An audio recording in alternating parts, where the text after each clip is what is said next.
Sveiki! Pristatau Jums vieną iš mūsų funkcionalumų, kurio pagalba galėsite tiek sąnaudom, tiek pirkimam apmokėjimo faktą užfiksuoti dar kūrimo metu. Tai kaip tai atlikti? Keliaujame į sąnaudų sąrašą ir pasirenkame sukurti naują sąnaudą. Užpildome visus reikalingus laukus, seriją pasirenkam, kurią norėsim naudoti, datas, pasirenkame pardavėją bei suvedame prekes.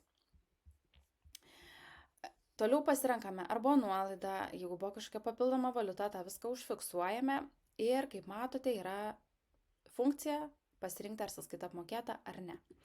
Ją aktyvavus, matysite, kad pridedama apmokėjimo žyma, būtent tokiai sumai, kokia yra sąskaita, per pieštuką jūs galėsite pakeisti, ar apmokėjimas buvo grynais pinigais, ar kortele, ar pervedimu, lygiai taip pat datas bei sumas.